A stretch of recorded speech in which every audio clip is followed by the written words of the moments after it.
Hey, it's me, Vicky Marie. Good morning, good afternoon, good evening, wherever you are in this crazy world we're living in. So, in today's video, we're going to watch the interview with Josie, the GMA or one of the GMAs of Gus Lamont. So, just a little bit of a recap for anyone who doesn't know about this case. I think most of you probably do if you've been watching if you're regular watchers of my channel. This is little Gus Lamont, 4 years old, absolute little cherub, beautiful little boy, only four. And I think that's very relevant to what we're going to hear in this interview with Josie. This little boy's only 4 years old. Anyway, he disappeared. This all happened over there in Australia or down under in Australia in a place called Yunta, which is near Adelaide, to give you a sort of a geographical reference. And Gus lived on the homestead, if you like, or sheep shearing station. He lived there with his two GMAs. He has two GMAs because one of his GMAs, Josie, actually transitioned around about 10 years ago, I think. And so for that reason, she stayed living with her partner, the other GMA. This is Josie, the transition GMA. And on this photo, we see the two GMAs together. So yeah, Josie on the left.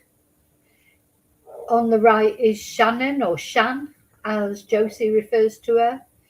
And they, although they refer to her as Josie's ex-partner, I'm not saying they're still in a sentimental relationship. They were married. They had a child, Jess, who is in fact Gus's mother. So, they had a normal relationship, whatever that is. At one point, they had a child. And then when she was around about 60 years old, Josie decided she was to transition to be a woman. And they've stayed friends. In fact, they still run this. It's a working sheep station. They still run it together. So, as I say, probably not in a romantic relationship. I don't know if either of them have any other partners. That's not really been talked about, is it? I mean, does Josie have a partner? No, that's never really been discussed. Anyway, they shared this sheep station with their daughter, because Jess, the daughter, I'm going to put a picture up of Jess. This is her with her husband or partner, Gus's father. They'd separated, and Jess was living at the sheep station with her two mothers. They are her mothers, and also a baby. So he has a baby as well. So Gus has a little brother who was also living there. So there they were. Not the father. Jess and Josh, the father, apparently had split up. He was living about an hour away, doing up a house ready for when he could take the children for weekends, etc. I don't think that we've been told that they had an acrimonious relationship, though it is said that Josh did not get on with Josie, the transition grandma.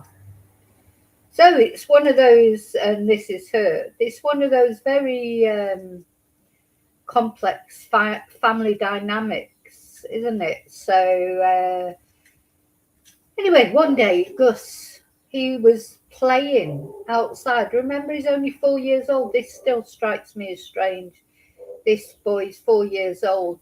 They're living on this massive sheep station, huge, lots of when you hear Josie later describing where they searched for him, you think, oh my God, how was he ever left to his own devices? There's a million accidents that might have happened to Josh.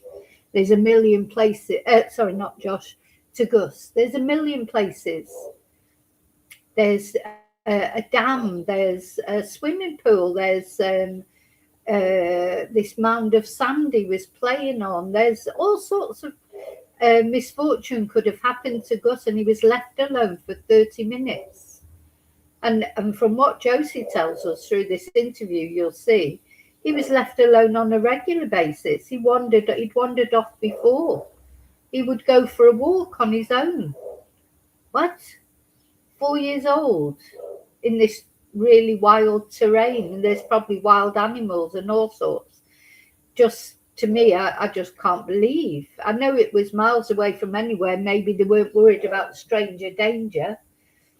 Well, something happened to him, that's for sure. He either had an accident and Josie covered it up. This is what the police are accusing her of. Or somebody did come onto that property and take him. That's what Josie is saying. But something happened to him. There's a million things could have happened to him. In my opinion, I can't see why he was ever left to his own devices. Little tiny boy like that. But anyway, there you go.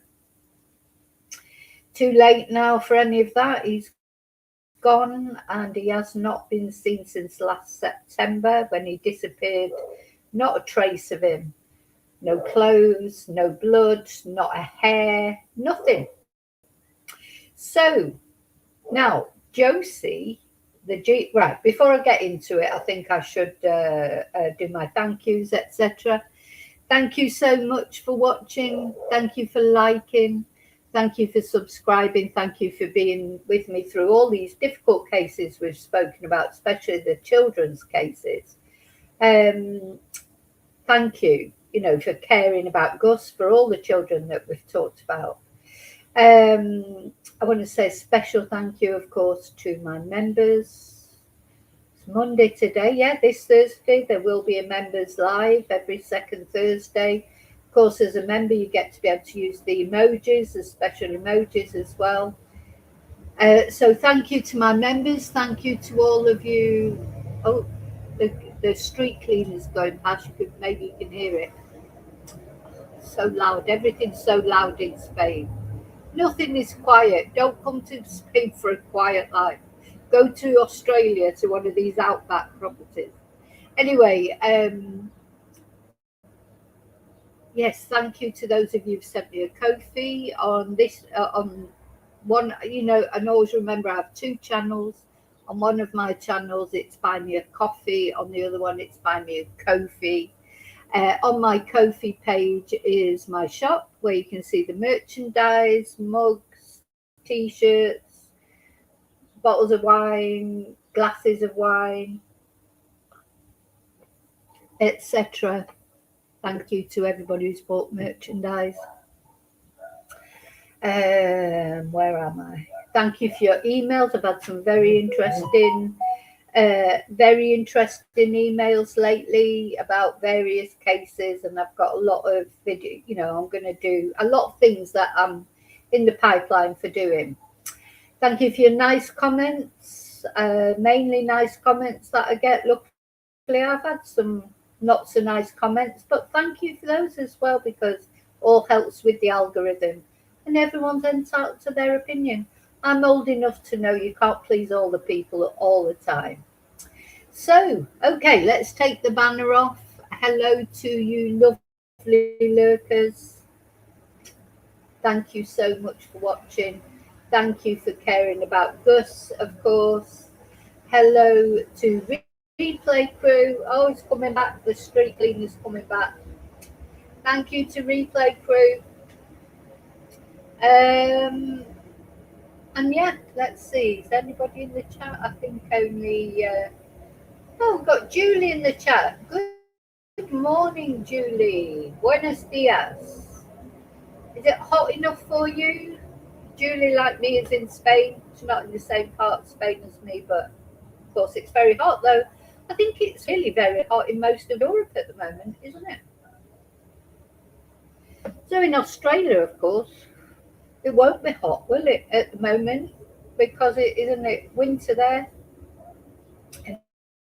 Anyway, so yeah, so this mysterious case, those cases where you think, how can a little boy just disappear completely, poof, into a puff of smoke, like he's been beamed up by aliens, or taken off by an eagle or something. All these are things that people have talked about, because he's one thing that we do know for certain in this case is 1 minute Gus was there and the next minute he was gone. So, but people don't just disappear into thin air, do they? He's there somewhere, or he's somewhere, and we'll find out in this video. What we're going to do is watch an interview that Josie has done.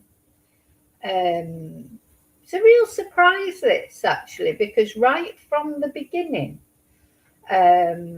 when Gus first went missing, Josie has been really anti-media, not just from since she's been declared a suspect, because of course now she has been declared a suspect as well, but she was already had a lot of animosity towards the media right from day one.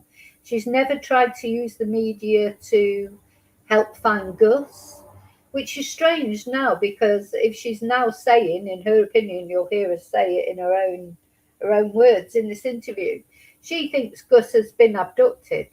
Well, surely she would have wanted his photo out there, talking about it far and wide. Surely she would have wanted to use the media to help find Gus. Anyway, maybe she had all this animosity because she felt like she would be under the spotlight because she is trans. She definitely seems to think, or her friends seem to think, there's some bias towards trans people from the police. The police, of course, deny that.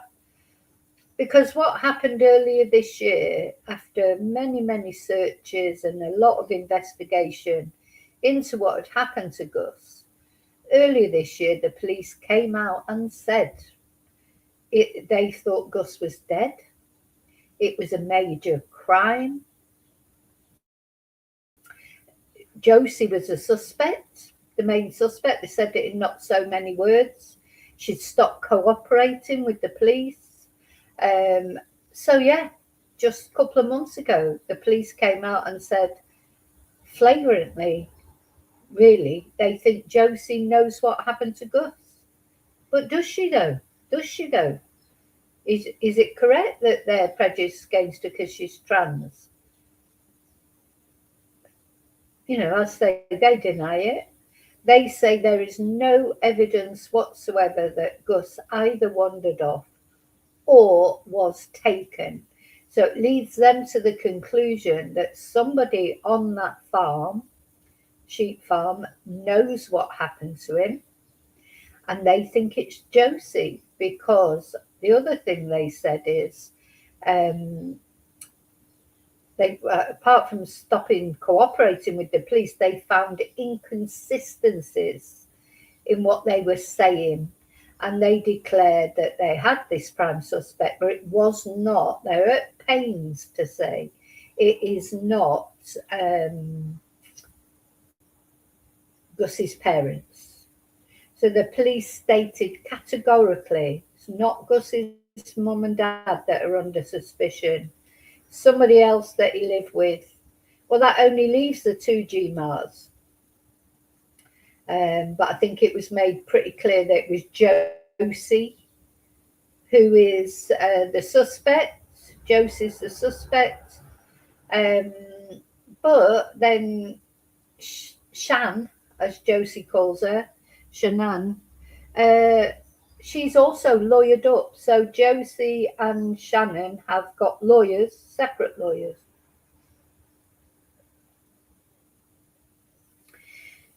And the answer to the question we had is, are they still living at this sheep station? Yes, they are, apparently.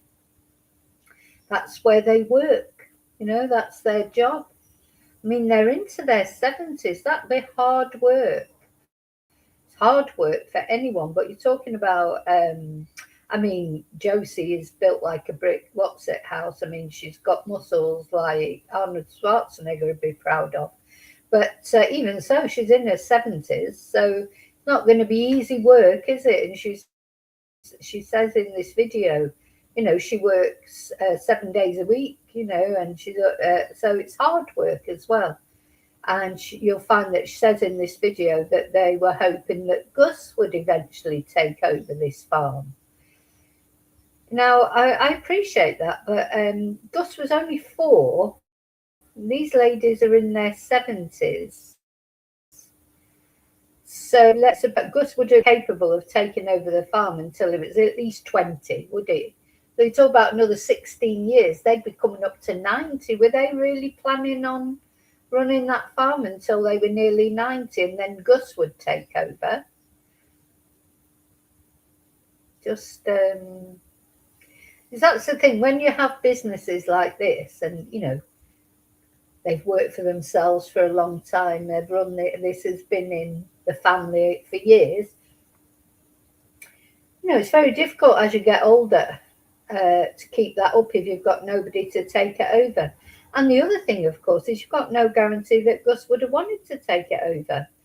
Gus might have got 16 and said, oh, I'm sick of living here, miles away from anywhere. I want to go and live in Adelaide. I want to go and live in a city. So you've got no guarantee. But anyway, this is what Josie says. So, yeah, well, we'll see. So she's suddenly, after having so much animosity towards the media, she has suddenly decided to do an interview, put her side forward with 7 News Australia. And that's what we're going to watch. We're going to watch the interview and react to it, comment on it. It's fair use. I hope they're not going to copyright strike me. I doubt it, but you never know. Yeah, we're going to watch the video together. We're going to comment on it. And has she been wronged? Has Josie been wronged? I mean, thing is, she's not been charged with anything. The police admit they've no evidence. Well, not that they don't have any evidence. There'll be a reason why they think it's Josie. And they may have some evidence, but it may not be enough evidence to charge her. And they're not saying what it is because they say there's an active investigation going on. They don't want to compromise it. So they're not talking about the case. So it's fair enough, I suppose, isn't it, really? But they have made a statement, and we'll hear the statement about this interview. They've made a statement about the case. We'll hear that at the end of the interview. But I have watched this once, but only once, and sort of just while I was getting ready, really. So it's very interesting, because if Josie is innocent and hasn't done anything to Gus, she's been very wronged, of course. So, all we can do is watch her interview, decide if we think she's telling the truth or is she Pinocchio. We'll all have our own impressions and feel free to put what you in the chat, as long as it's not nasty, of course. Yeah, and why has she decided to do an interview now, I wonder? It's interesting, isn't it? See, now she hates the media so much and has done from day one. I mean, she went out and threatened the Daily Mail reporter with a pump-action shotgun. And I think it's important to say Josie has been in trouble for weapons before. She's got a lot of weapons, which I suppose most farmers probably have. She was in trouble a few years ago for not securing her weapons properly, on the property. She's just recently in court and given quite a big fine for having a silencer, which is illegal in Australia. So, that makes you think, is that something that maybe happened to Gus? Did she leave her weapons hanging around? Did Gus shoot himself, pick up a gun and decide to start playing with it? There's on this property anyway, there's a million hazards. I can't believe that this 4-year-old was just left to wander around on his own. You know what 4-year-olds are like. They get into everything. You can't leave them alone for 30 minutes on a dangerous terrain like this. You know, not even if you're not thinking someone's going to come and abduct them. So many things that could have happened to him. Well, something did. Obviously, something happened to him. If it wasn't Josie, or if it was an accident of some kind, something happened. So you'll see from this video that Josie seems to say that the police think that Gus died in an accident and that Josie buried him somewhere on this massive sheep farm. That's what the police think. But they found, you know, they're going to keep going back and doing searches. The police have said that. They went back recently because it had been raining and they were hoping that some evidence might have been dislodged. But they didn't find anything. But the police have said specifically they will keep going back. So this is the police's belief of what happened. Josie is saying, no, that's not what happened. She has no clue what happened to Gus. She comes up with some new evidence that we've never heard about. She thinks Gus was abducted. Somebody came onto that property and abducted Gus on a bike or something like that, a motorbike or something. That's what she thinks. So, but she is only just coming out and saying this, of course. We just have to listen to what she has to say. She's done this interview because she wants to be heard. It's her choice to do the interview. She's put herself out there. She knows that people will be watching it and trying to work out if she's telling the truth or not. That's obvious, isn't it? That's what we're going to do. Watch it, and we're going to talk about our impressions, which are just as valid as anybody else's. I think one important point that the psychologist who talks at the end makes is, you know, we do judge other people's reactions to things by how we think we would react, don't we? You know, you watch somebody's reaction, somebody going missing or dying, you think, oh, that's a strange reaction. I wouldn't react like that. And we judge that person. That's human nature. But we do have to remember that everybody is different. People do react to tragedy, etc., in other ways. So it could be that Josie, even though you may not feel she reacts the way we might react. Also, we don't actually know how we will react. We know how we think we'll react. But until, God forbid, these horrible things ever happen to us, we don't actually know 100% how we will react, do we? So we have to bear all that in mind. I've tried to watch this with an open mind. Obviously, when the police first made Josie a suspect, you know, you start to think, oh, well, they must have a reason for doing that. But, you know, they could be wrong. The police have been wrong before. So we're going to watch this with an open mind, get our impressions of what Josie says. I do think it's strange she's just coming out now and doing that. I'm not sure what's behind that. But she apparently wants to put her case across. So we'll see. Hello, Sean. Good morning. Good morning. Here we are again, hoping we're going to find out what happens to Gus Lamont. I just dread the thought that this could end up being one of those cases like William Tyrrell, or, you know, other missing children like Summer Wells, etc., Sebastian Rogers. Is it never going to be solved? You know, how can it not be solved? Anyway, so let me share. We're going to look at it. I will comment on it from time to time. At some point, I'll probably try and load up this video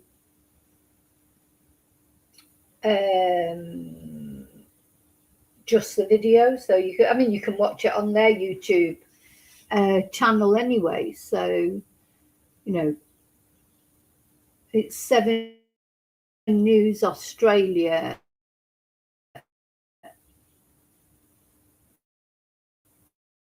Oh, sorry, I just need to put you. There it is.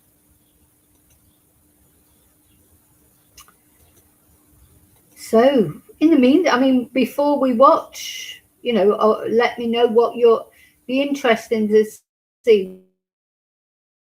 What is your impression of Josie now, before you see this interview of her talking? And did the interview, or will the interview, change what you think? Maybe you think she was guilty, and then after this interview you'll think, oh, maybe she's innocent, or maybe the other way around. So as always, let me know what you think. Okay, so let me press play. I hope you're going to be able to hear it. Okay, you should be.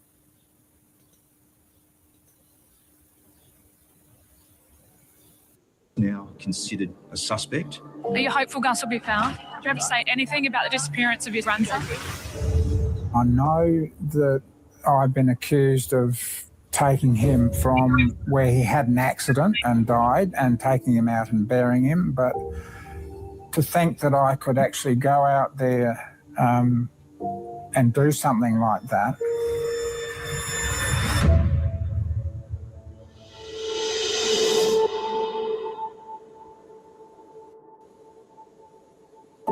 That's an emotional Josie Murray speaking for the first time.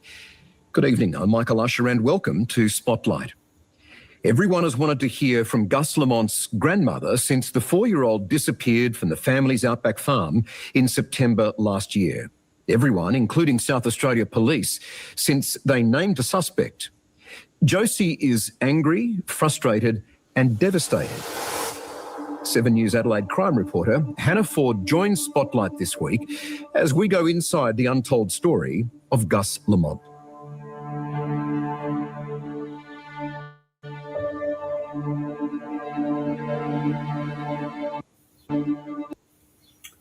Yeah, it's so this little adorable little boy. Where is he? Where is he? And does Josie, does she know? Hannah, this is a story that has all of Australia intrigued. Obviously, a child is missing. But what makes it more intriguing, do you think? I think the vastness of where this has happened. It is so remote.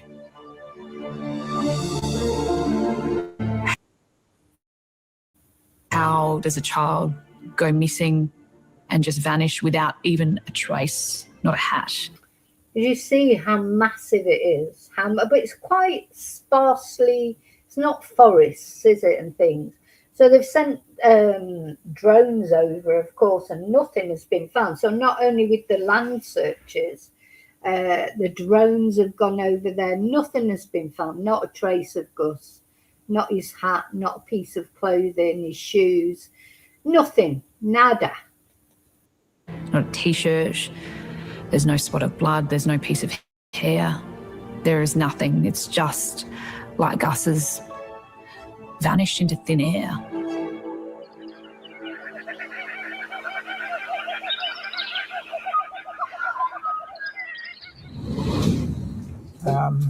I'm recording.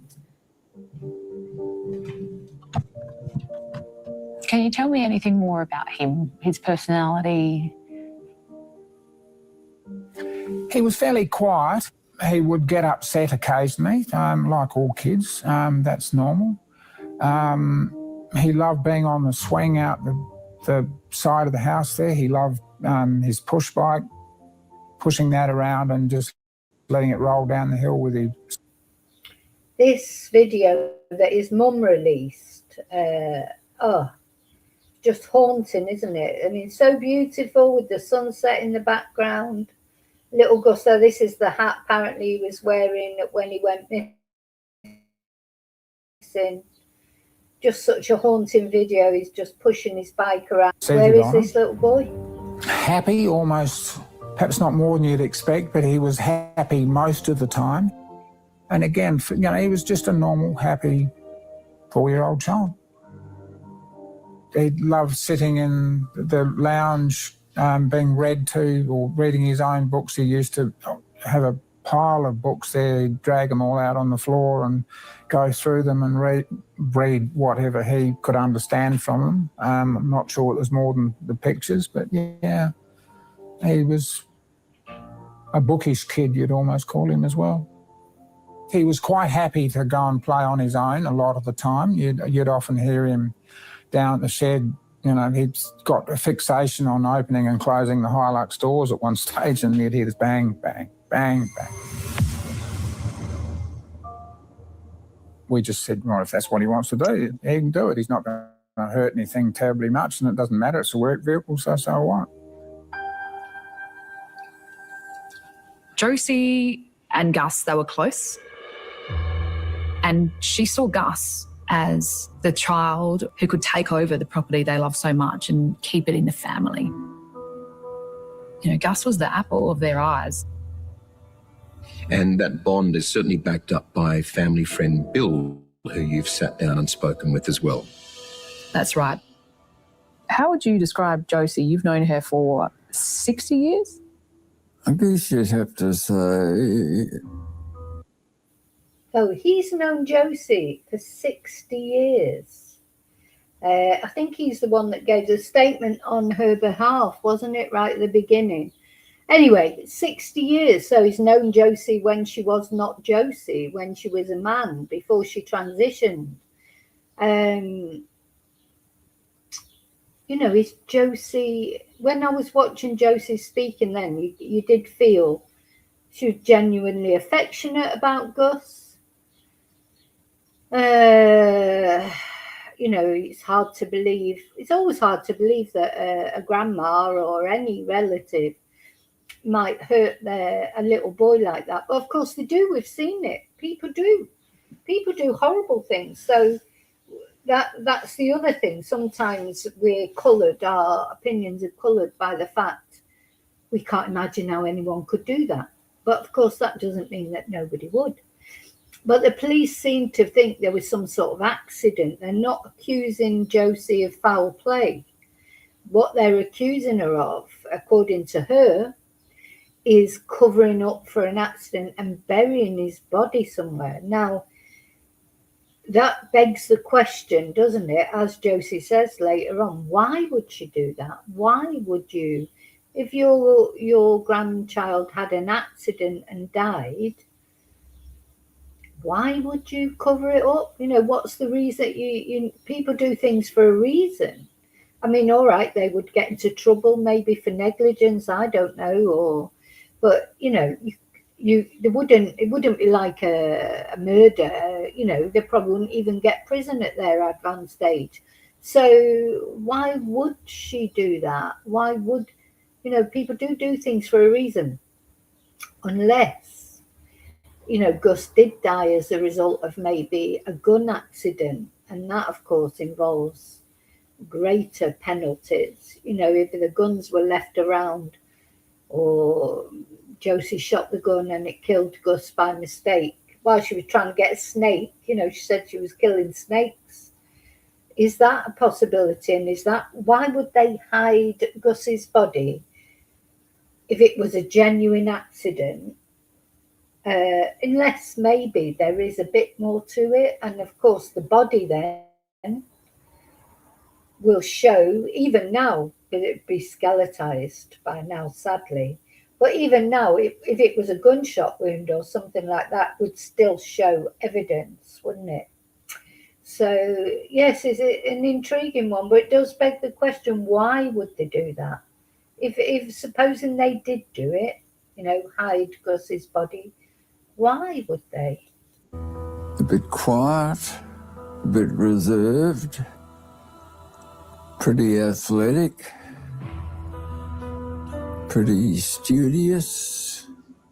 You'd have to work very hard to find someone that would say anything against her. How would you describe Oak Park Station? Well, it's open, remote, distant, Huge. lonely, beautiful, It's a big place, very hard to get your head around the size of it. Yeah, hard to get your head around the size of it. And this is something that I do find worrying. How could you let a 4-year-old just wander around that on their own? And you'll hear Josie saying he quite often went for a walk, but he always stuck to the roads. Why was a 4 years old? Even a 12-year-old, you wouldn't really want them wandering around there on their own, would you? Because there's so many hazards to, apart from just simply getting lost.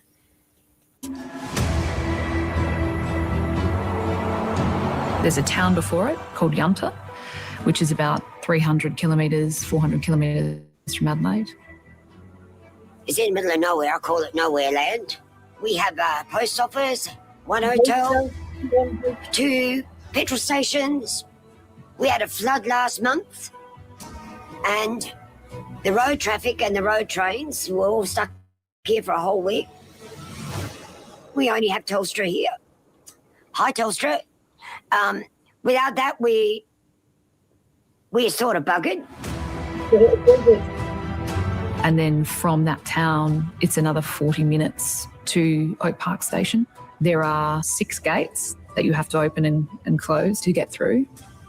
You say middle of nowhere, but it really is. You can't see anything, and you could hear a pin drop. That's how it feels out there. Yet they let that 4-year-old boy wander around with impunity. So this is why, as well, the police don't seem to think that Gus has been abducted. Now, Josie puts forward a different theory, you'll see. How could he get abducted from there?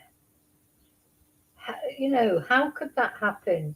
I mean, in a way, I sort of wish he had been abducted, because there's a chance that if he's been abducted, he may still be alive. But I just can't see it. The police can't see it.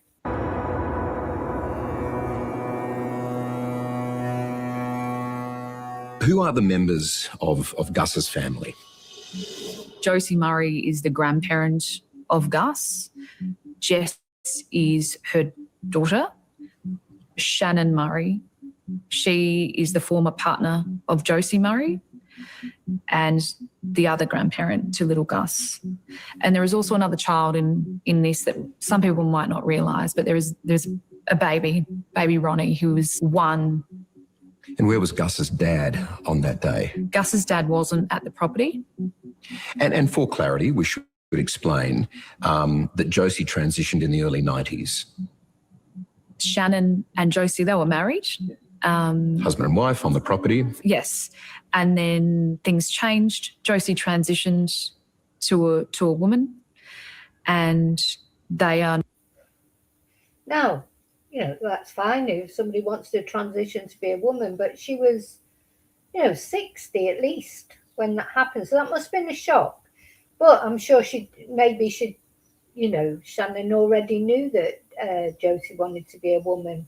Maybe that's when she transitioned, but she may have been an open secret, if you like, for a long time. So we don't really know. But of course, it's more acceptable nowadays. When Josie was young, it wouldn't have been acceptable, probably, especially in a very macho environment like Australia, to suddenly declare you thought you'd always, you felt like you were a woman, you wanted to transition. So it's hard, but it will have been hard for Shannon, and it will have been hard as well for Jess to suddenly realise that your dad, he wanted to be a woman, so suddenly he's your mum. How did she feel about that, I wonder? With the best will in the world, it's not about blaming trans people or anything. It's just, that is just human nature. You think of your parents, if either your mum, when she was sort of 60 odd, suddenly said she wanted to be a man, or your dad wanted to be a woman, it would be a shock. no longer together, but they are really good friends and they run a business together and they are business partners and they run the farm together. And share grandparent responsibilities of little Gus and his brother. That's right. Just talking about Gus as a little character, as a little kid, I think it's fair to say he was a free spirit on that farm. This is a kid who didn't know the city. From what I've been told, he was adventurous. Big smile, loved to explore. The land was his playground. The land was his playground. So, look, I don't live in this sort of environment. Maybe it's because I was brought up in the city and I can't imagine letting your 4-year-old child out to... I mean, when I was a kid, to be honest, we did wander a lot more than kids do now. Kids don't have so much freedom now, do they? I mean, we did used to wander, I suppose, to... You know, we did used to wander out, but I don't know how I'd feel if I lived there. I mean, it's lovely, it's beautiful, but to just let your 4-year-old wander around, you know, knowing what 4-year-olds are like and how they get into trouble, of course they do. You know, he can't judge what's dangerous and what isn't dangerous. People leave one another alone here, it's pretty good. You want a nice, peaceful life. You got children and you're worried about the city, what's going to happen. It's a good place, I suppose, to bring up kids if it's safe. You know that the kids can play out in the yard, nobody's going to hurt. What's she got in her arms there? Sorry, just want to have a look. What are you... Yeah, it's pretty good. You want a nice, peaceful life. You got children and you're worried about the city, what's going to happen. It's a good place, I suppose, to bring up kids if it's safe. You know that the kids can play out in the yard, nobody's going to hurt them.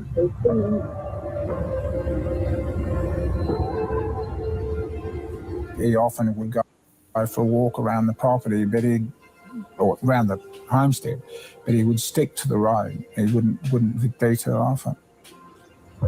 He'd never go very far, but he would certainly walk around the homestead to the far reaches of the house paddock, if you want to call it that. I've never bothered to check it, but it's probably 5 or 10 acres, and he would cover all that, and no problem. I used to see. He would cover 5 or 10 acres, no problem. He's 4 years old. That to me, I don't like that. But of course, I don't live in that sort of environment. That other lady that was speaking earlier, just before, she said, oh, you know, if you don't want to be in the city, you're safe here. Well, no, you're not safe. Of course you're not. You're safe. It's different dangers, isn't it?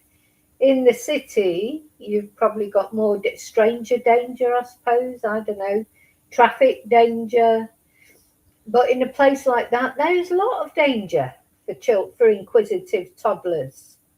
You know, and really Gus was not exactly a toddler. He's a little bit older than a toddler, but, you know, he's still only 4. So, yeah, I don't like the idea that they were just leaving him to wander around, according to Josie. Him down the cattle yards occasionally and places like that.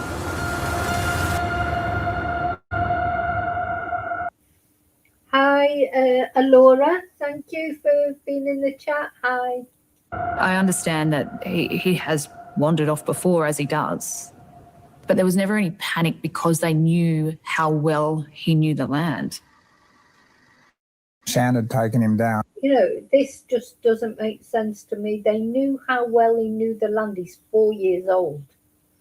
You might say that about a 13-year-old, but 4-year-olds, how well can he know the land?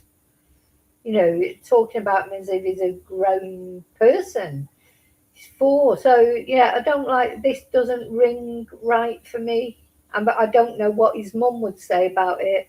You know, of course, we haven't got Jess's view on it. She doesn't talk in this video. I don't know if she'll ever come out and say anything, but is that what she thought? That he was old enough to know the land and just be left wandering around it at 4 years old? Personally, for me, yes, Alora is a red flag because, is that just an excuse? How can you let a 4-year-old roam around that massive land? To the shearers' quarters while Jess and I were out mustering. And he had wandered off, and Shan couldn't find him when she was going to come home. So she came home and told us, Gus has gone for a walk somewhere. Jess and I thought, well, we better get on the motorbike and just go and find him. So we did that, and I was the one who found him, and he was probably 120 metres away from where he walked off from, and he was walking back straight to where... So, yeah, I'm not sure about this, because what she's saying is that he went missing once before. They all jumped on their bikes, motorbikes, because they seem to use motorbikes to navigate the land often. And there he was, on his way back. He was walking back. He knew exactly where he was going at 4 years old, according to Josie. I don't know about that. These are things... Makes you wonder what were the things that the police thought was, because part of the reason the police made Josie a suspect was because there was inconsistencies in what she was saying. Just looking at a face there, that to me is the face that I've seen on people that are making things up. When I'm not an expert on body language. I don't believe anyone is an expert on body language. Body language it's only afterwards you look and you say, oh yeah. But she's got that look on her face to me that I've seen on people that have been proved to be liars. It's like she's sort of the way she's looking and she's thinking about what she's going to say next. So suddenly now she's coming out with this, that he went missing once before, and she went out looking for him, and there he was, making his way back. He knew exactly where he was going at 4 years old. I don't believe that. I sung out to him, and he just looked over at me and just said, yeah, no problem, and just walking back to the shearers' quarters. Jess went over on the motorbike and picked him up, and he wasn't... Yeah, just looked at me and said, yeah, no problem, and just carried... Yeah, he's 4 years old. 4-year-olds don't talk like that. Concerned, so he wasn't lost or anything. He'd just gone for a walk. In September last year, the scenario was very different. Gus had wandered off, and this time hadn't come back. That's right. The family knew this time this was out of character and there was possibly something very wrong.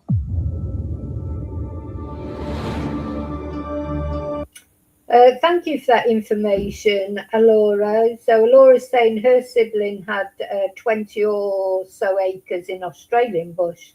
They had toddler boys who were not allowed out of sight. Now, the other thing that puts a red flag for me is, don't forget as well, let's suppose maybe sometimes they did let him out in the mornings or whatever. This was very close to dark. When, I think an hour later it was dark. So even if you may let him out, I wouldn't, but let's suppose they did. Would you really let him out on his own where he could go missing just before it went dark? That's even more reason to keep an eye on him. The sun's going down. You're not going to let him just wander around. And I don't think you'd let him in the daytime anyway, for the opposite reason. Too hot. You're going to let that little boy just wander all over that homestead in the extreme temperatures when the sun's out. There's no time, is there really, that you would just leave him to his own devices. He would always have to be supervised, with you, or in your eye line. I just don't believe it.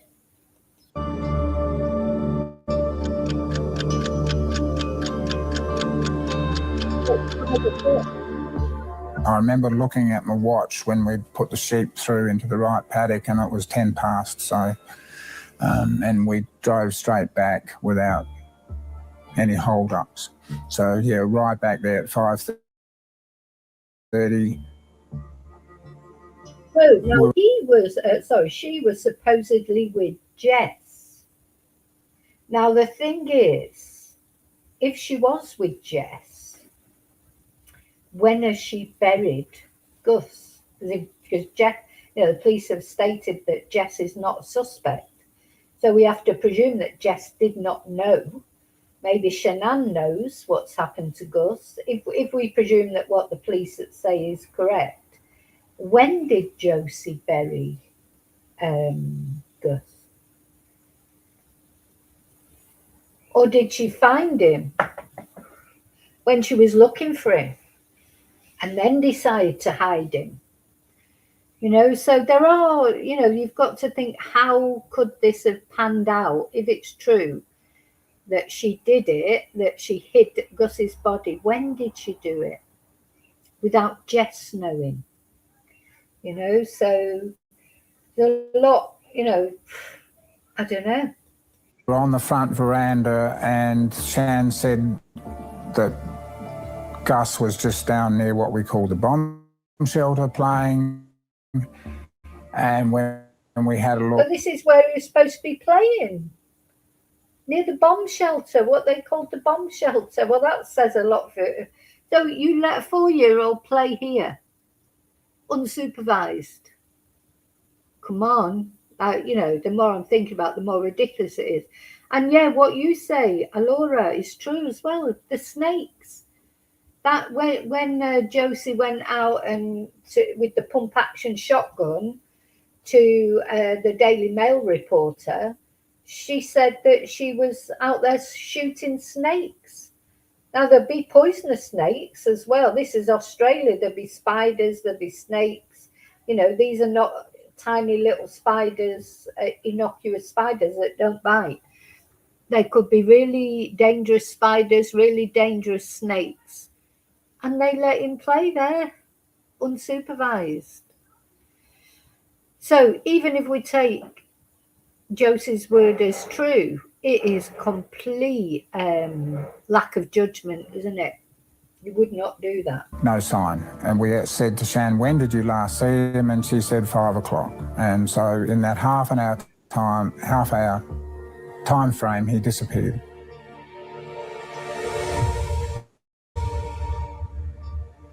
And yeah, Julie is, yeah. I'm not saying you wouldn't let them wander, but did you see like that? They said they call it the bomb shelter. I mean, it wasn't a clear piece of land. And yeah, you would, there has to be boundaries. You can't, in a huge place like that, you can't just let them wander anywhere, because toddlers might start walking. I know he's not really a toddler, he's more than a toddler, being 4, but he's not much more. He could easily get lost, lose. I mean, it all looks the same for a start. So she's saying, oh, he knew it so well, but he was only 4. And then there's all sorts of things could have happened to him. But even if you look at where they said he was playing, it looks dangerous. I just feel, anyway, I don't know, because I don't live in that sort of environment. Maybe people who do live there were in those kind of environments was, oh yeah, it's perfectly okay, but I don't think they would, personally. Hi, Kelly. Yeah, that's true, Sean. Country folk are different. They'll be driving at 10, maybe. Yeah, I understand that. But do you think at 4 they would be wandering around like that just before dark, or in the heat of the day, or whenever? I don't know. It's possible. Yeah, it's true. They do think differently, so we've got to remember that. But I think it's more, it's just them say, if you look at that, I don't know, maybe I am trying to look at it from a city girl's point of view, but looking at that where they said there. And she said 5 o'clock. And so in that half an hour, looks right paddock, and it was 10. Not doing very well showing it there, actually. Let's just put it back a bit. 20 metres away from where he walked off from, and he was walking back straight to where, and I sung out to him, and he just looked over at me and just said, yeah, no problem, and just walking back to the sheriff's quarters. Jess went over on the motorbike and picked him up, and he wasn't concerned, so he wasn't lost or anything. He'd just gone for a walk. In September last year, the scenario was very different. Gus had wandered off and this time hadn't come back. That's right. The family knew this time this was out of character and there was possibly something very wrong.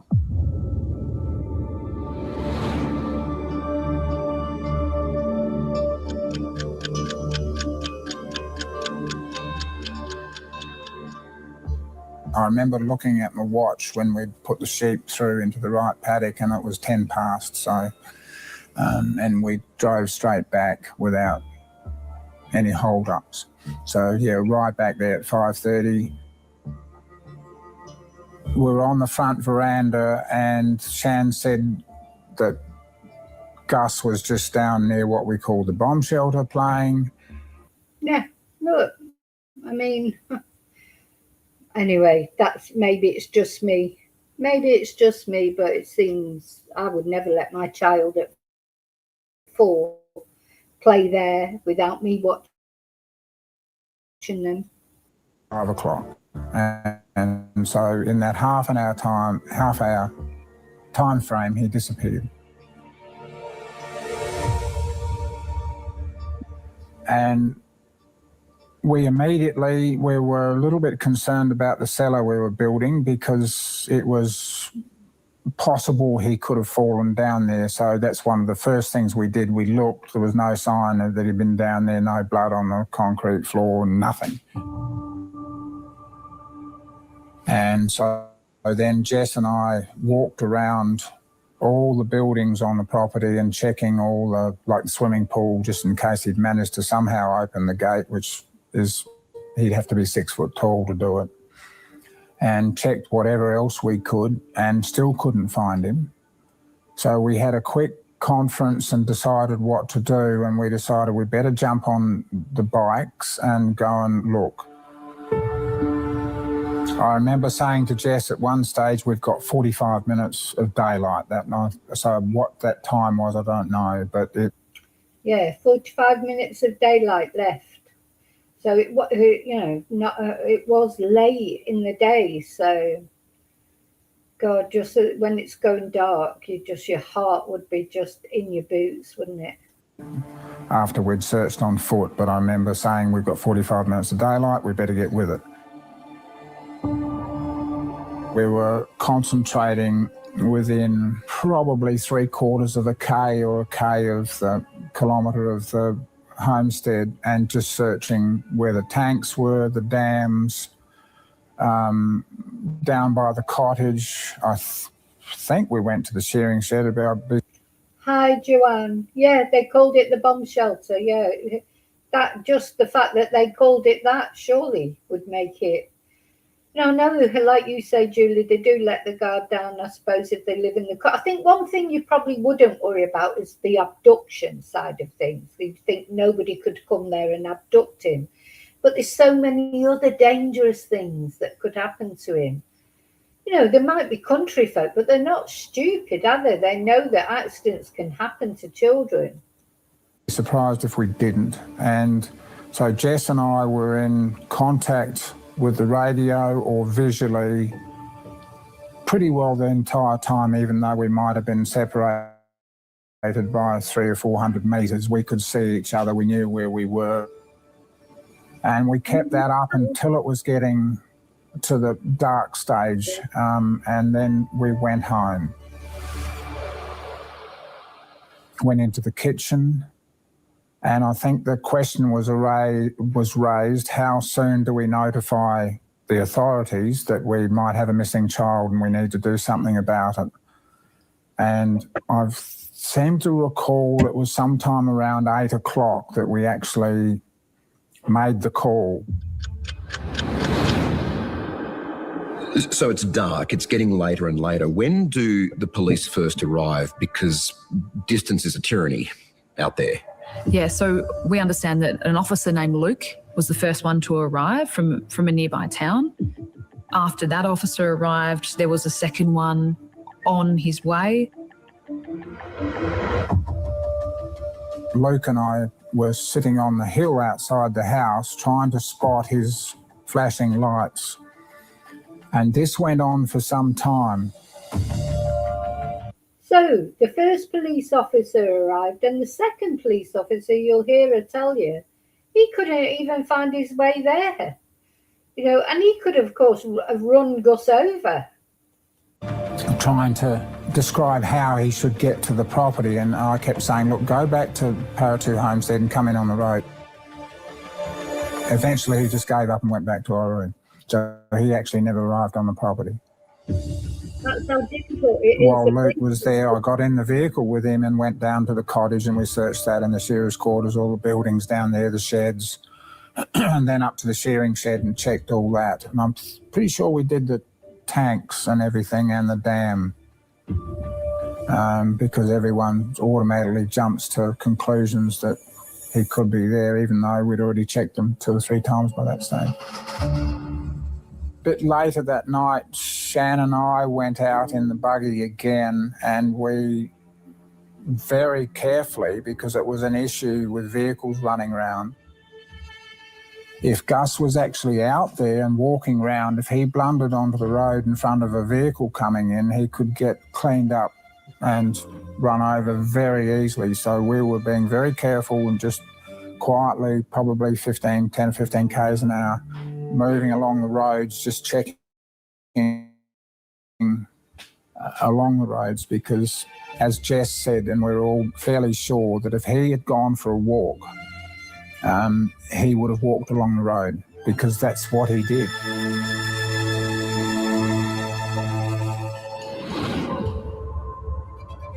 A remote family sheep station, now the centre of a major police operation. Let's talk about the very first search, the terrain, the temperatures, the size and the scale that we're dealing with here.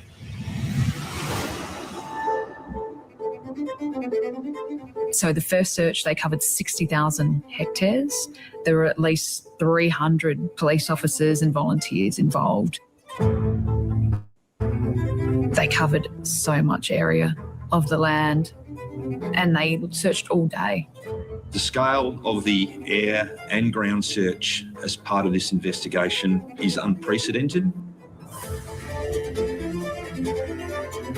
Certainly the family at the very beginning believed it was just a matter of time before he was found. But by the next day, when the sun was rising,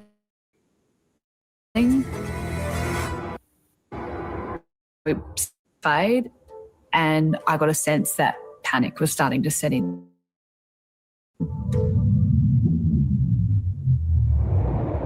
Up next, are there new clues in the disappearance of Gus Lamont? Later. Have police told you that you're a main suspect in the case of Gus's disappearance? I'm going to do it now.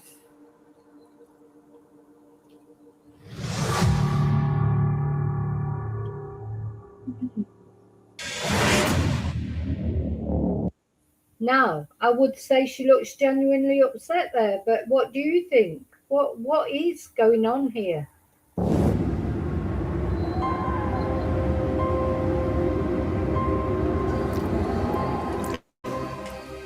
That's what Shan and I say nearly every night when we knock off work. We go and sit on that back veranda with the dogs while they're having their dinner, and we say, how? Why?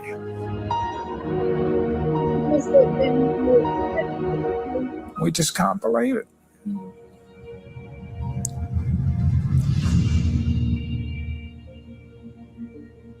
Hey. Hannah, Gus's grandmother Josie told you something extraordinary about what she saw the day after young Gus disappeared. What was that? It seemed that in the hours before police arrived, there was possible evidence of someone else being on that property. We've never heard this before. I remember looking out the window because it was starting to get light by that stage. And there was a bedstead there that we'd set up to put stone on to wash, and that bedstead had been moved, not quite 180 degrees, but certainly quite a substantial amount. Now, this is completely new. We never knew anything about this before. So this bedstead, she's saying, had been moved. A child couldn't move it, but why would it have been moved, though? As well, you know, I suppose you go. The next question is if that was somebody, an abductor, because as you say, Julie, it could have been an abduction, but unlikely with the remoteness. But Josie now is saying that this had been moved. Is this where Gus had his accident? You know, very odd. This is completely new. From when I last saw it. And I thought, what the hell's happened there? And it was reasonably heavy. A child would not be able to shift it. And this bedstead had been moved. And I also saw what we call the weather station had been moved. I'm not sure when that happened, but there appeared to be something had happened there. And I then walked up past where the bedstead was and thought, well, I better not move it because this could be an indication of something. Then I saw wheel tracks going down past where the bedstead was and past where the weather station was. And these wheel tracks were a small tyre, medium-sized car, and not much tread on them, not a off-road type tread. It was definitely a passenger type. And I thought... Yeah, now she's saying there were tread marks. As if somebody had driven away from there. I mean, what is this? Is this genuine or is this just Josie trying to muddy the waters? That's strange too. And I started to think almost immediately, I wonder if someone's come in. And all the time I was thinking, you know, there's a chance that he's been taken by someone.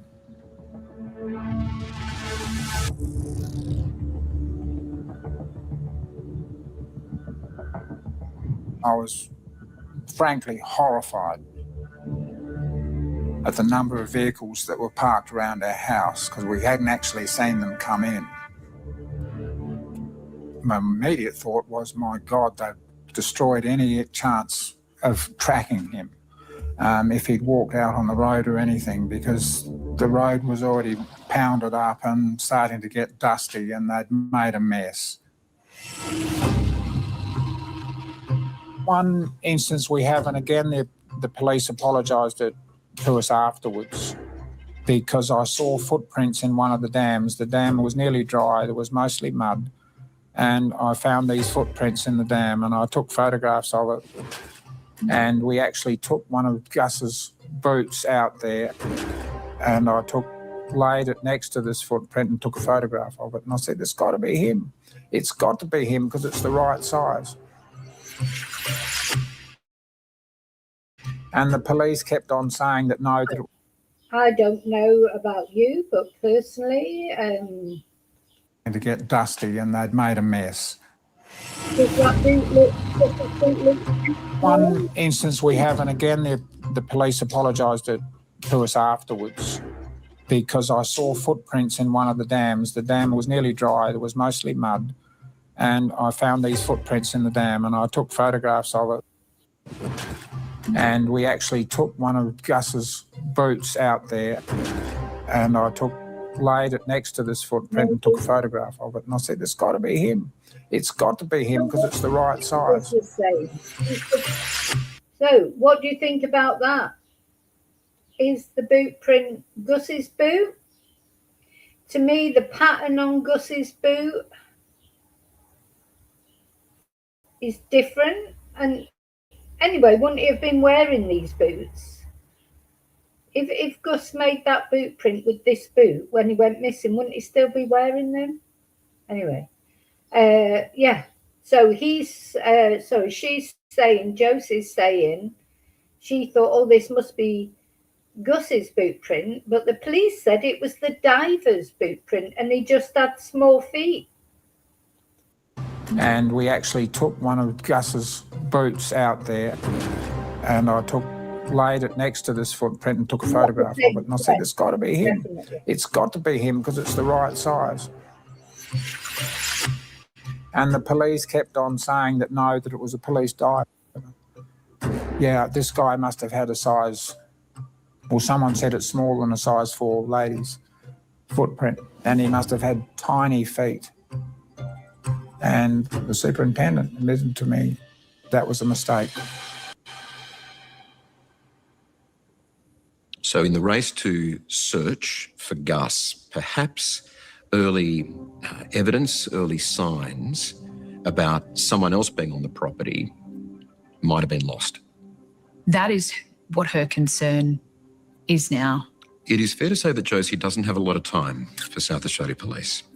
She's told me she's not happy with how this investigation has gone or the case of her grandson has been handled. It was Yeah, it's a high dry spell. Yeah, you wouldn't think so, would you? No, you know, for a grown man to have tiny feet like that. You know, so basically, is Josie being fitted up by the police? You know, this is what I think she's trying to say here, almost, isn't she? Is she being discriminated against because she's trans? Are the police just assuming she knows about it, but really she didn't? Did they investigate properly? So, of course, the police can't give their version of events because it's an ongoing investigation. So we're just going to listen to what Josie's got to say, and then, you know, we just have our opinions. I think it's just confusing, isn't it? I don't know. I mean, I want to believe Josie, really, because you'd never want to believe that somebody would be so deceitful. But, you know, we don't know. admitted to me later that they think that that was a mistake to come in with all those vehicles so early when they should have actually got the tracker guy from Port Augusta who'd been on our place tracking dogs and trapping them. And we needed to get him there while there was still a chance to find the tracks, but he didn't get there till 2 or 3 days after Gus went missing. Now, I think it's important to remember that the tracker guy that she's talking about, he, in his opinion, he said that Gus hadn't wandered off. So just to say that, what Josie is saying is that he wasn't brought in on time and that already the tracks had been disturbed by all the police vehicles on the property. So that's a possibility. But I think it's important to say the tracker guy said in his opinion Gus hadn't wandered off. Luke McCoy and said, look, don't rule out abduction. There's signs that something has occurred in front of the bomb shelter, and that was where Gus was when we last saw him, and we're suspicious. And I couldn't rule out that he'd walked off, and I couldn't rule out that he'd actually been taken. I said, you know, I don't know. And so that's the way I left it.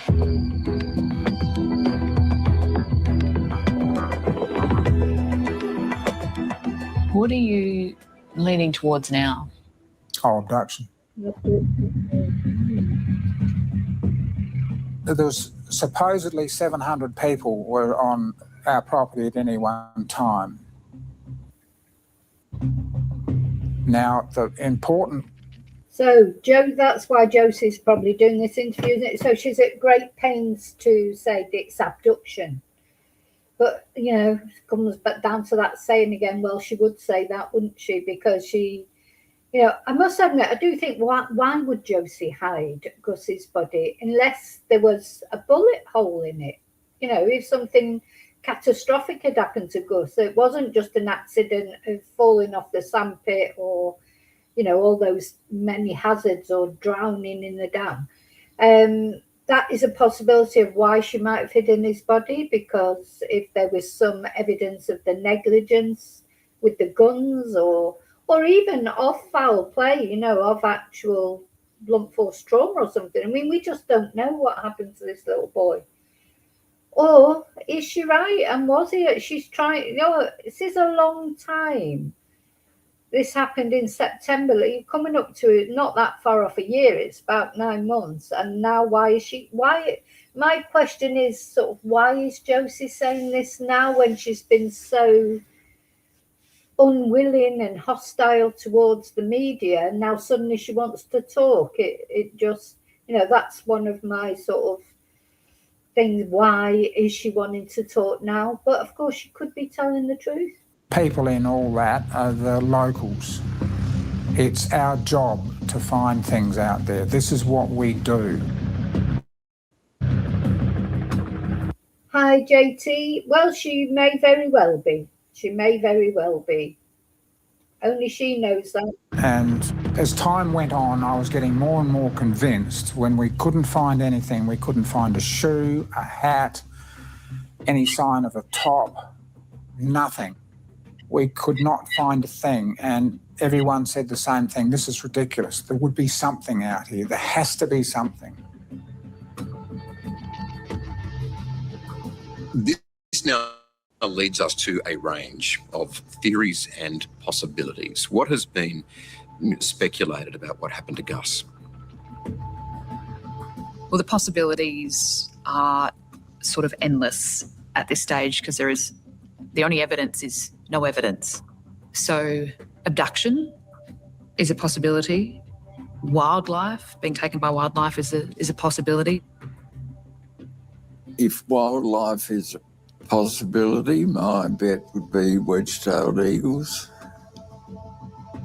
Wedge-tailed eagle can pick up a 20, 25 kilogram kangaroo and take it without much difficulty. Gus was 13 or 14 kilograms, so a mature wedge-tailed eagle would find that quite... You know, this is a theory that's been put forward, isn't it? That, and even an eagle carrying him away, because as this guy says, it would have been capable of it. But wouldn't they have found something somewhere? Wouldn't his hat have fallen off? You know, I mean, surely... just don't know. But that's interesting what you say there, Kelly. So Kelly's saying her ex-husband grew up on a farm and got his first gun at 10 years old. Yeah, I mean, it is different for farmers. I know that. But I mean, you know, of course, Gus is only 4. But I do feel that maybe Josie had left guns lying around because she'd been in trouble with that before. Yeah, Julie, I feel like I'm not 100% certain Josie's guilty, but I'm probably 60-70% certain of it. Yeah, JT, Bill the neighbour has been Josie's friend for 60 years, he was saying. So yeah, he may well know exactly what happened. He could be a partner of Josie's, you know. I just don't know. I mean, the thing is, you know, at the end of the day, people are innocent until they're proven guilty, aren't they? But I don't know, just to me, I don't understand why she's coming out and saying all this now, like you say.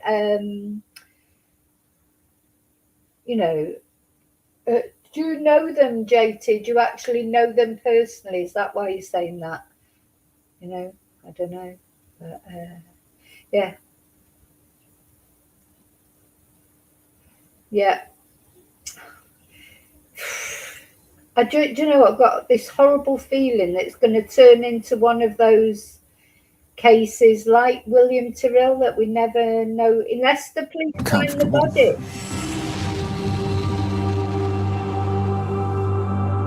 But we've also had theories, wild theories from across the world. Police have had tips from Syria. Are you kidding? That's been one of the phone calls they've had. So many. And the sightings from overseas have been discounted. But because there is nothing, you have to follow up every tip, and there are hundreds. It is a huge amount of work for police. Well, yeah, they are biased, JT, towards Josie, because for some reason Josie's come on to do this interview. Is she being paid? I don't know. She's just been fined quite a hefty fine, hasn't she, for having the silencer? So maybe she is being paid. Maybe the thing is, you've got, to be fair, when you're interviewing someone like Josie, you know, she'll have probably put stipulations down beforehand. Do you know what I mean? Of you're not allowed to mention this. You're not allowed to go too deep into this. You're not allowed this. You know, because Josie is a very hostile, aggressive person. We've seen that. So for somehow they've got to come on and talk. So they probably are treating her a little bit with kid gloves. But I'm glad, because you know what? I'm glad to hear her talk. Because, you know, I don't know Josie, and it gives you a bit more insight into it, doesn't it? If he died of exhaustion, you would have seen the eagles, the hawks, the ravens, all around the area. You would have seen it. I think somebody's taken him, whether he's alive or he's dead. God only knows, but the only good thing about it is that if someone has taken him, then there's a thread of a possibility that he may still be alive. Yeah, that's what I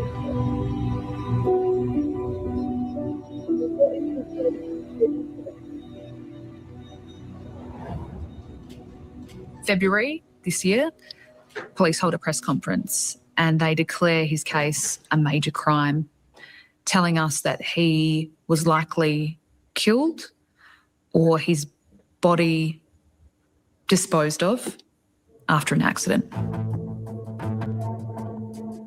What evidence did they have to support that?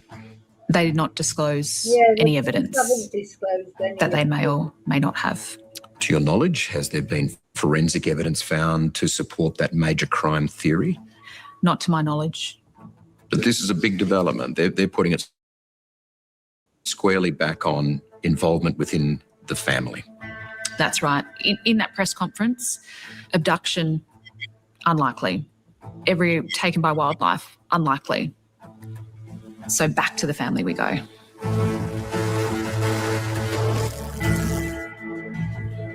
The person who has withdrawn their cooperation is now considered a suspect in the disappearance of Gus. I do want to stress, however, that Gus's parents are not suspects in his disappearance.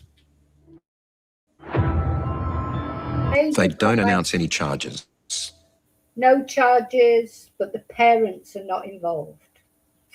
And yeah, JT, we have covered this on my channel with my followers from day one, from the day virtually that Gus went missing. Because we cover quite a lot of Australian cases. We covered the mushroom murder trial extensively. We're waiting with bated breath for the trial of Patrick Oren Stevenson, the Samantha Murphy trial, which is taking its time, but it'll happen eventually. So yeah, I do have a playlist on my channel of Gus Lamont, all the videos that I've done about Gus. But anyway, yeah. So the police came out with this bombshell, didn't they, out of nowhere? Major crime, Gus is dead. Parents are not suspects, but somebody who lived on that homestead is. So it was obvious it was Josie. They don't prosecute anyone. And at this stage, we still have no charges. A main suspect, but no charges. How do you think South Australian police have handled this investigation? To me, they just seem to have tunnel vision, and it's getting to the point of almost being vindictive now. Yeah, but I don't know about that. I mean, you know, police can get tunnel vision. You know, it does happen. I'm not saying it never happens. But as you say there, JT, that Josie has stopped cooperating with the police, but is now being interviewed by the media. who she hated before. So it doesn't make sense, does it? Do you think there's been any discrimination against Jose? Well, I do. You know, as everybody knows, Josie is a transgender. I challenged the police about this, you know, that they were targeting her because of her transgender situation.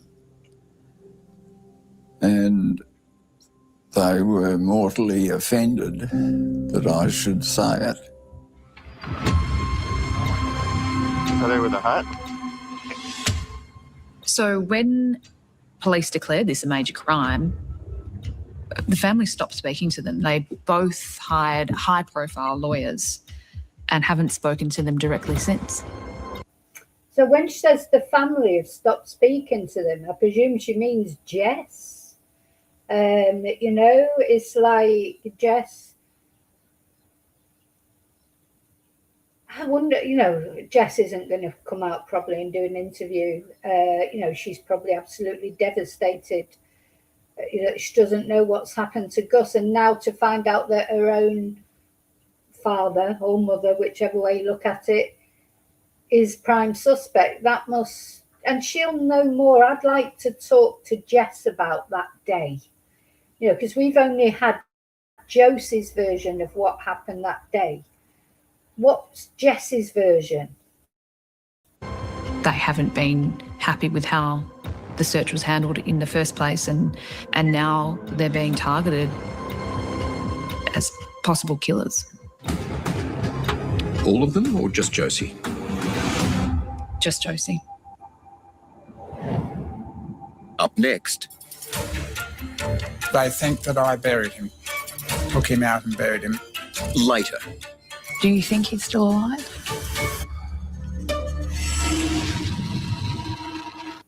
Well, I think he knows that he's not still alive. I mean, this is the impression I'm getting here. Probably, maybe it was an accident, but you know, it's hard to shake off.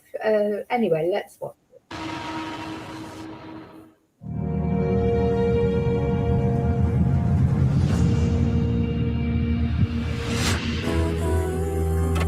Nine months on from Gus's disappearance, his grandmother Josie Murray remains a suspect. Now, for the first time, what police have told her and what she wants to say to police. So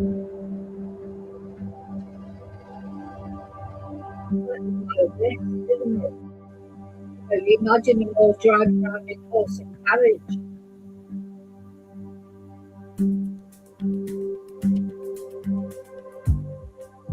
Have police told you that you're a main suspect in the case of Gus's disappearance? They've said that they don't think I hurt him, they think that I buried him. That's one of the theories they're working on. And as I say, that's for so many reasons it's ludicrous. It's just, yeah. Yeah, what are the reasons, Josie? She said it's for so many reasons. It's ludicrous. And then she tightens, compresses her lips because she's realising she said too much. What are the reasons, Josie? She knows what the reasons are. And that what she's saying about, oh, they think I killed him by accident and buried him, or he died by accident, I buried him.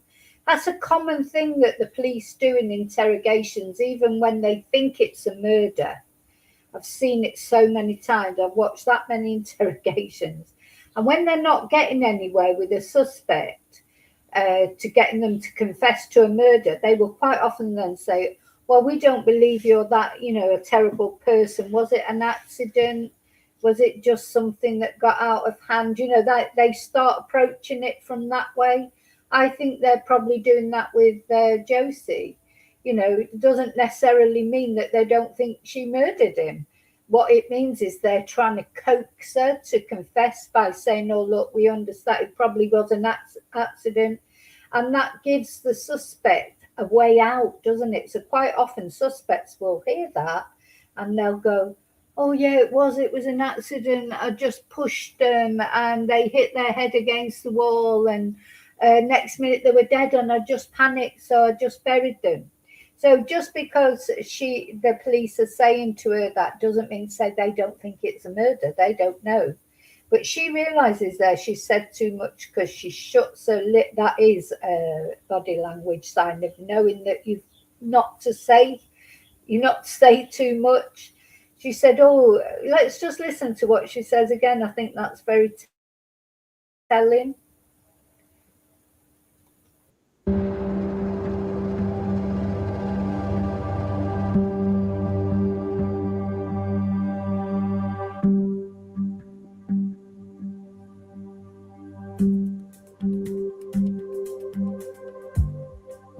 Have police told you that you're a main suspect in the case of Gus's disappearance? They've said that they don't think I hurt him, they think that I buried him. That's one of the theories they're working on. And as I say, that's for so many reasons it's ludicrous. It just, doesn't make sense. For so many reasons, it's ludicrous. What reasons, Josie? Why would you do that to yourself when you know that, okay, if he'd had an accident, you'd just go, well, you know, as much as we hate it and everything, you know, he's had an accident, right, you know, we've got to deal with it. Yeah. Gus was who you were going to hand over the farm to eventually. Oh, yeah, that's the other thing why it's ludicrous. I mean, why would a 70-year-old like myself and like Shan be working, which we are? I tend to probably work close to 70 hours a week. I don't stop for weekends or anything. I just keep working every daylight hour there is. Why? Yeah, it's a bit narcissistic, isn't it? You know, I work every day, you know, poor me, I'm working, but in a way, why would she do it if it was an accident? Which then makes me think it wasn't an accident. Would I do that at this age if I don't intend to try and handle the property over to Jess and the two boys in the best possible condition I can do it? And I know that I've been accused of taking him from where he had an accident and died and taking him out and burying him, but to think that I could actually go out there and do something like that, to think that I would be stupid enough to do it, for a start, is ludicrous. To think that I would be stupid enough to do it. He was going to school that September, you know, when he vanished. That was when he was due to go to school, wasn't it? Or nursery. That was, Kelly, that was the reason. This was the photo that was taken of Gus, this beautiful photo. This was the photo that was taken when he went for his school interview, wasn't it? He was supposed to start in September.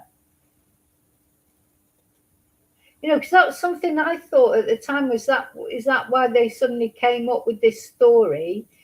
Because could they not hide the fact he was missing any longer because he was supposed to be going to school? But then the police are saying that Jess didn't know about it. Jess would have noticed surely that Gus wasn't around.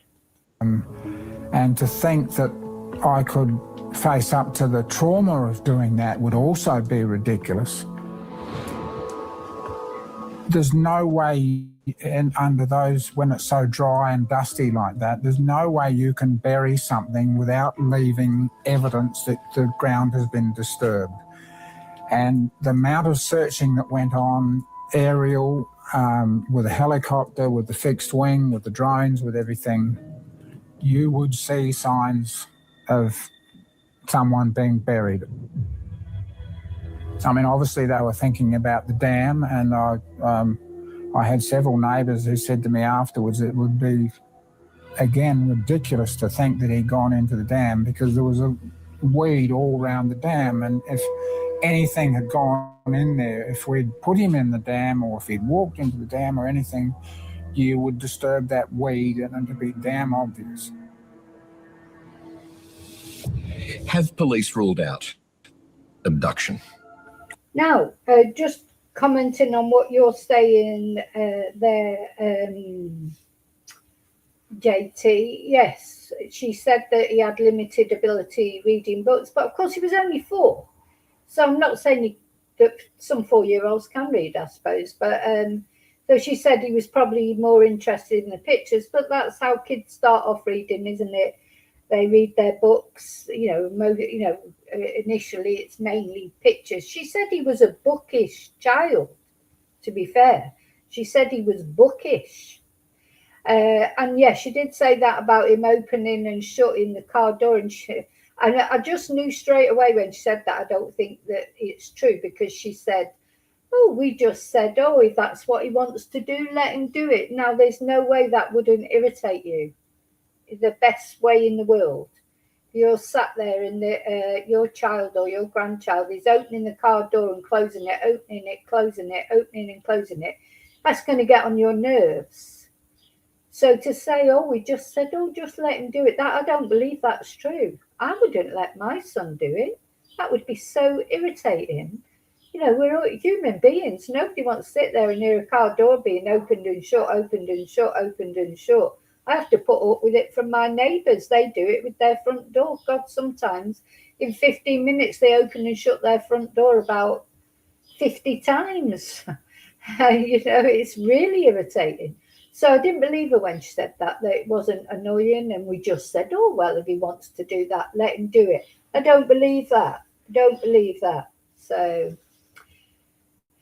maybe that's what he was doing when she got angry with him, and whatever happened. Almost certainly, they believe it is so unlikely that a stranger would be so opportunistic to go into a property so remote.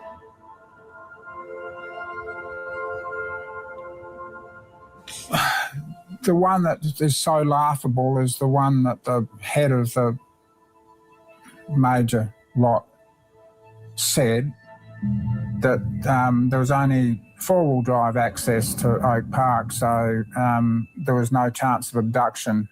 And I mean, that's absurd, because the Hilux they've taken down there to do tests on is a 2-wheel drive. Shan's got a 2-wheel drive. Jess has got a 2-wheel drive.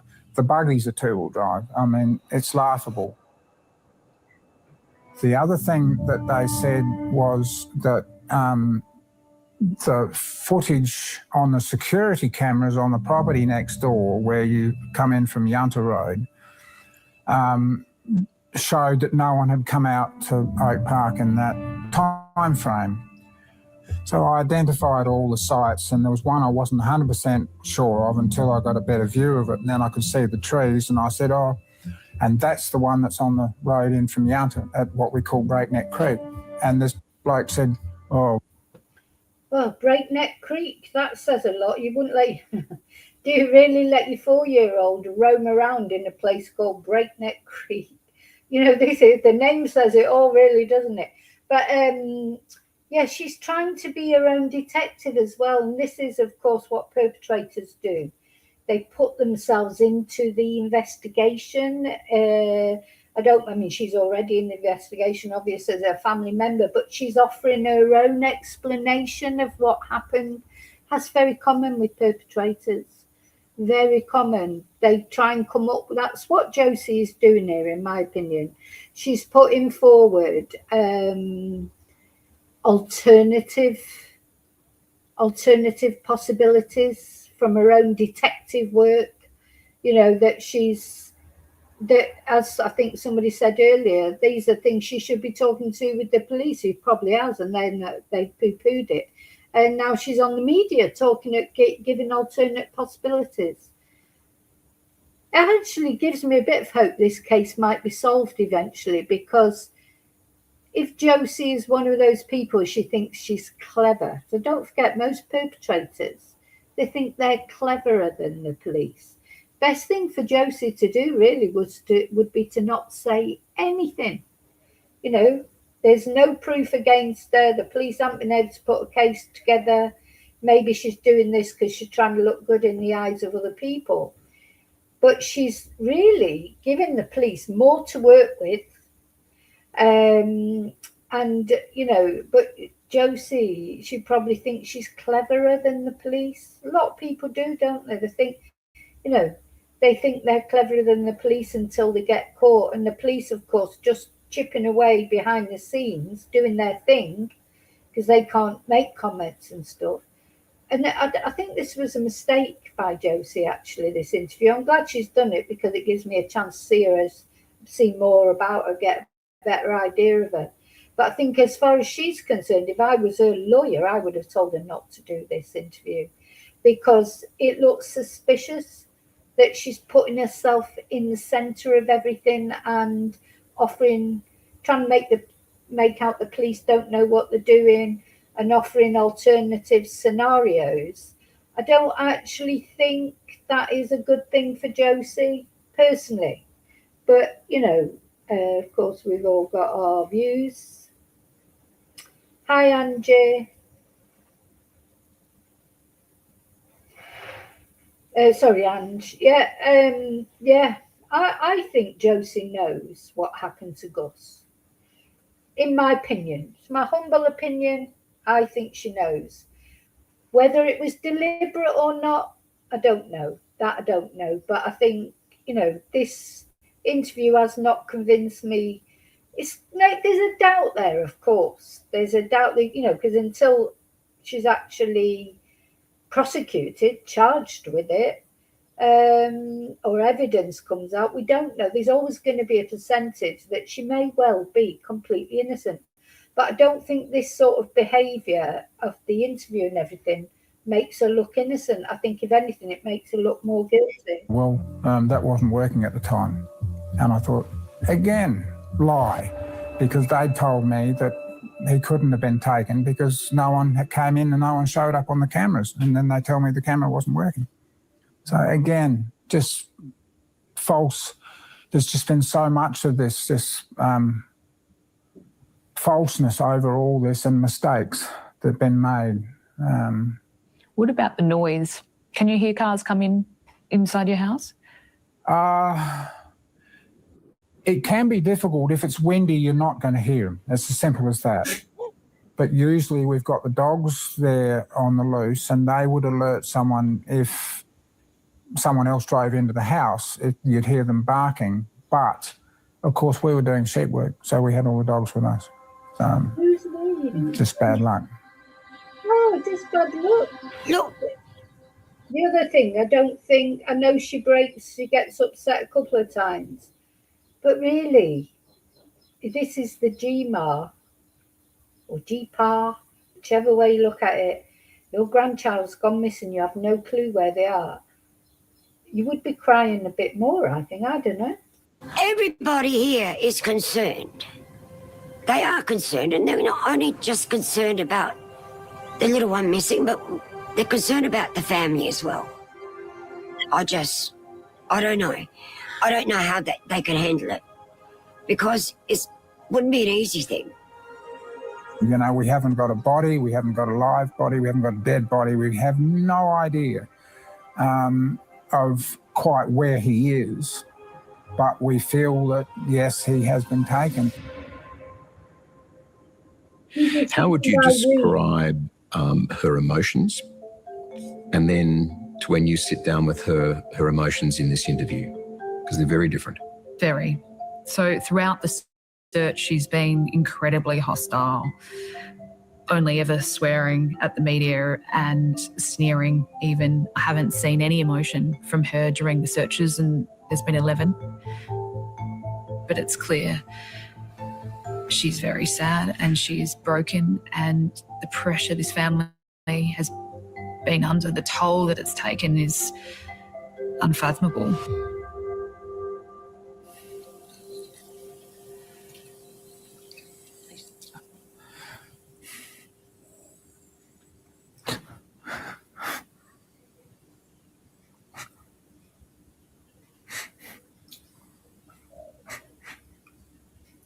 Sorry. Okay. Are there tears? The other thing she did is she looked over her glasses, didn't she, at the reporter? I don't know if this is genuine emotion. The other thing that I want to say is, where's the appeal? Where's the appeal? Please, if you have Gus, let him go. Bring him back to us. We miss him. Or Gus, you know, we'll find you. We'll find you. If you're out there, we're coming for you. We're going to find you. You know, where's the appeals? Where are the appeals for whoever's abducted Gus, if as she thinks they have? Or even for Gus, where's the, you know, that's normally you'd be there, wouldn't you? Like, please, please, please bring our grandchild home. Please end this torment. No, no appeal. Take as long as you want.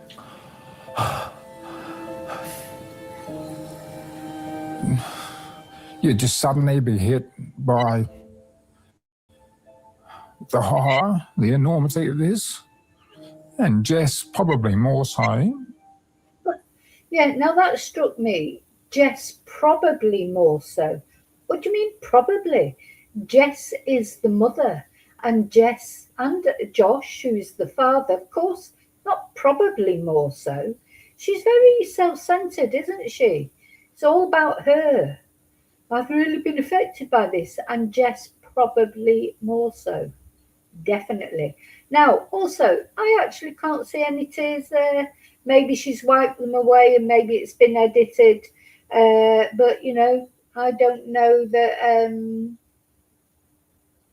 you know, there was a lot of crying and tissues, like with Erin as well, Erin Patterson.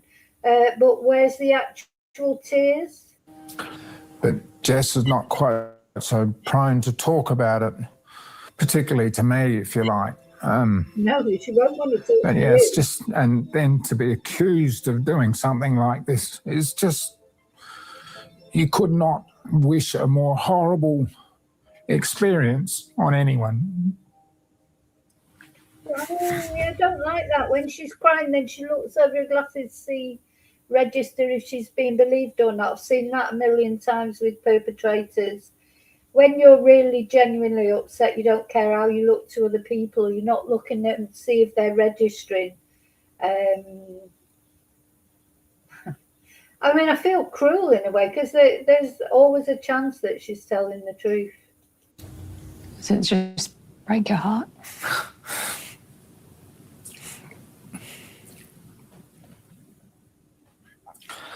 And I guess we live in the hope that this is a benign abduction and he's still out there somewhere, and it just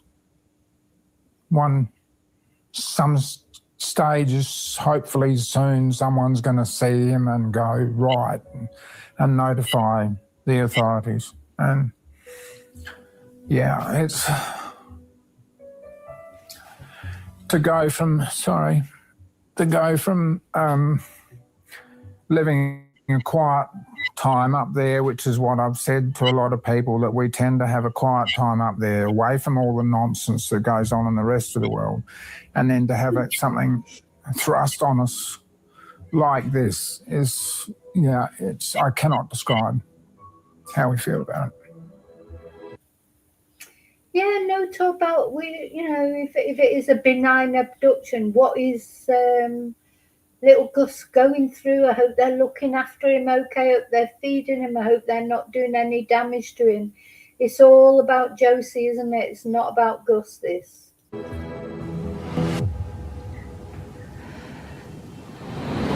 Next.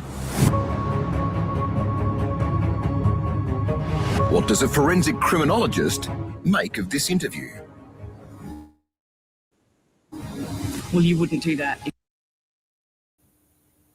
if you were innocent, or you wouldn't do that if you were guilty.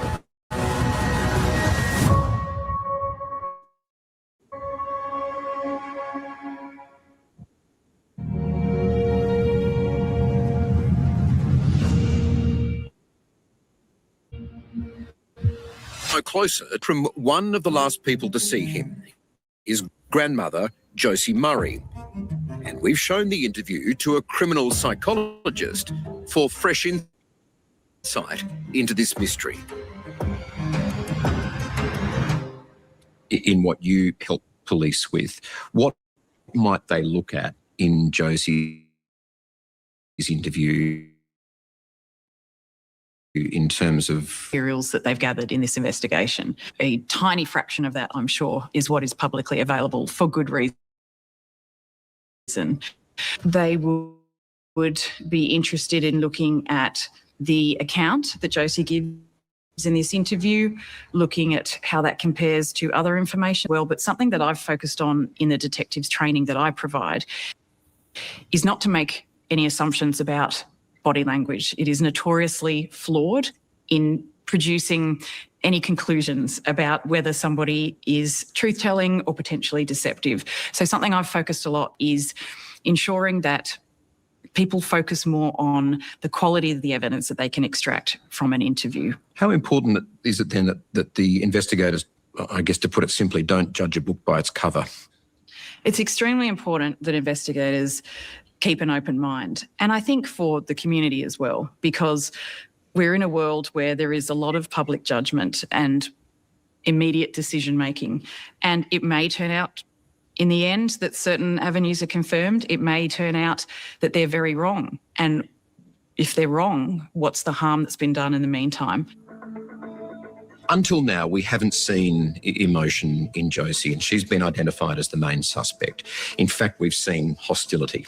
She's barged media outside of court. She's been very angry with a lot of people on her property. From an investigator's point of view, she's a very aggressive person. And I think, that Bill, he is her partner, isn't he? Reading between the lines, and Shannon still lives at that property. Where else is she going to live? It's her property, isn't it? Is it Shannon's property? do you have to be careful about judging that character or those characteristics in the context of this case, a missing child? Absolutely. And look, I think, you know, for the general public, as humans, it's our tendency to see every event through our filter of what our experience has been and what we've been previously exposed to. And so we can be very quick to judge, well, you wouldn't do that if you were innocent, or you wouldn't do that if you were guilty. But if we haven't lived through that experience, we can't really say that. There was no sign that he'd been down there, no blood on the concrete floor, nothing. In your expert opinion, you've had a look at Josie's interview. Broadly, what are your impressions of her and what she's saying? I think to put oneself out there and address questions, and there can be different motivations for that, but regardless of the situation, I think it's pretty brave because you're putting yourself out there for further public commentary and debate and speculation. Josie Murray has told us that she has concerns that perhaps early evidence was missed or lost in the rush to find Gus. What was the priority of police then, from an investigative point of view, at the time when they arrived? Certainly I know from many, many missing persons investigations that I've assisted the police with, we have to keep in mind that priority of people are desperate to find a child and as quickly as possible. But there are also those protocols of anyone who is missing, as police would be trying to ensure, evidence preservation needs to be a top consideration as well from the very beginning, because evidence can be lost very quickly. But I know it is a real challenge for investigators or responding police to manage both of those priorities. We're on the front veranda and Shan said that... Look, police can make mistakes. Of course they can. Of course they can, because they're human beings. They were desperate to find this little boy. Because in the beginning, they wouldn't have thought anything untoward had happened to him. But the thing that really concerns me the most is, why is this woman making this interview now? Why is she trying to make out the police are rubbish? You know, they're trying to find her grandson at the end of the day. Why did she stop cooperating? Why are her stories inconsistent? You know, I just don't know why she's done this interview. Gus was just down near what we call the bomb shelter playing. Given they have no forensic evidence that we're aware of, we finally have words, and in those words are emotions. Does this help police now? Have they got a bit more to go on than they had last week? Well, I'm hopeful that this might actually enable Josie to feel that she's been able to have her say, and that potentially doors may be opened on both sides for more information from Josie to be explored. And potentially, if Josie feels that she has been listened to and been able to put her perspective or the family's perspective or both, then potentially there's an avenue for more discussion with investigators. Look, it's tiptoe around the tulips, isn't it? I mean, the thing is, I don't believe the police are transphobic, but they might be. But the other thing where you've got to look at it as well, you've got to be careful of people who are trans or any other, minority group, throwing that as an accusation to the police, like racism, or it's racism, or it's transphobia, or it's homophobia, or what, because that happens as well. So we've got to have we got any reason to think the police are transphobic?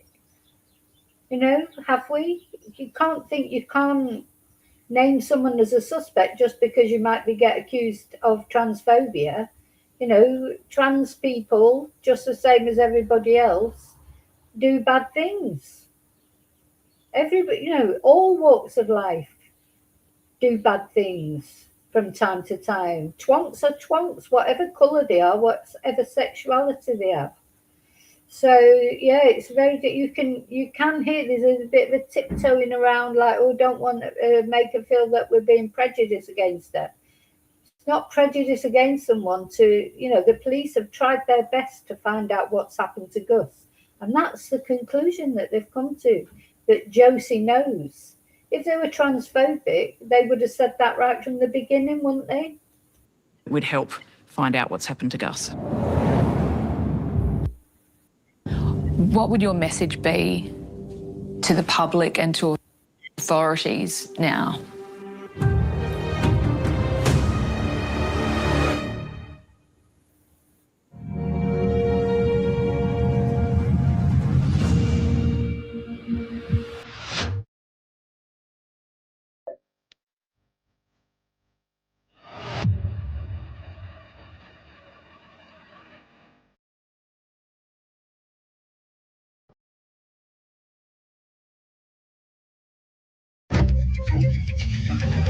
All right, whenever you're ready, I suppose. Good to go, yeah. Good to go.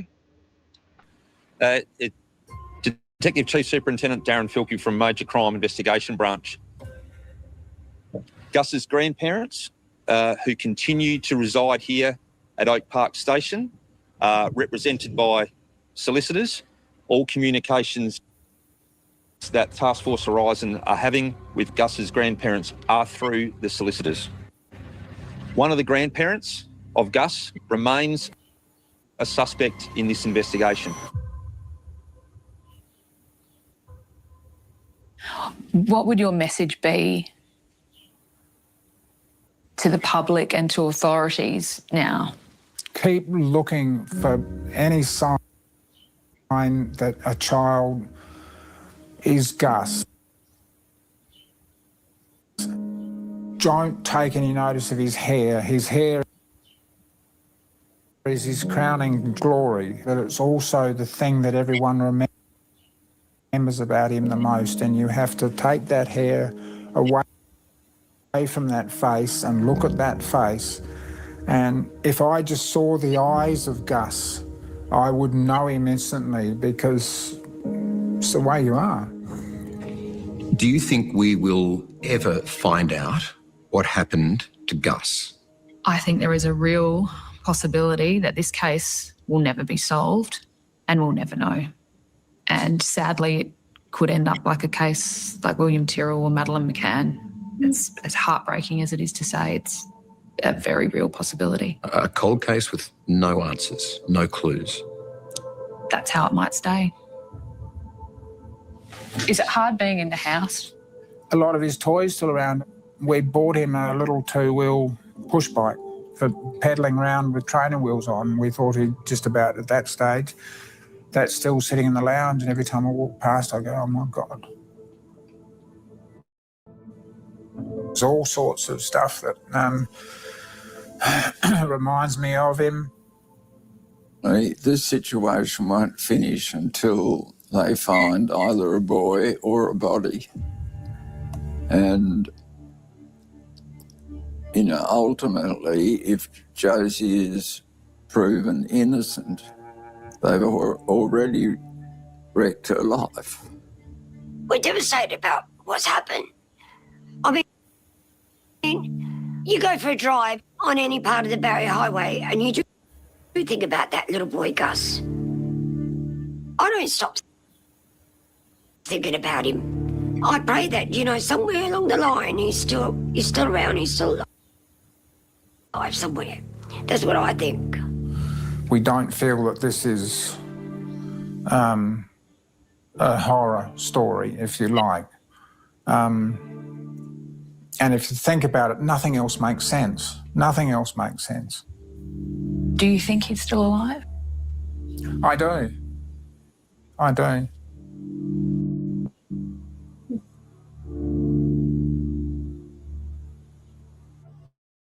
We asked South Australia Police for an interview in relation to Josie's allegations. They told us, sadly, despite 11 individual large-scale searches of Oak Park Station, no evidence relating to Gus Lamont's disappearance has been located. Task Force Horizon has and will continue to investigate any and all information, including information provided by Gus's family that could assist in identifying what has happened to Gus. As the investigation is ongoing, it is not appropriate for SA Police to discuss specific aspects of the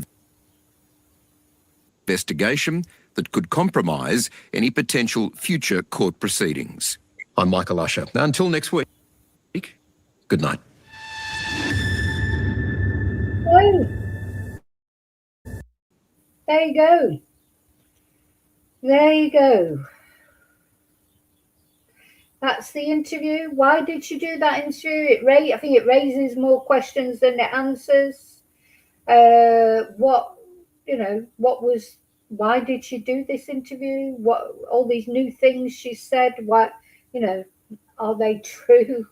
I mean, all we can do is watch it, listen to her. I don't feel like I feel any different. I feel like Josie does know what's happened to Gus. Whether it was a purposeful thing or an accident, I have no idea. I think the conflicting stories that she gave to the police, that's the reason the police suspect her. And also, I think because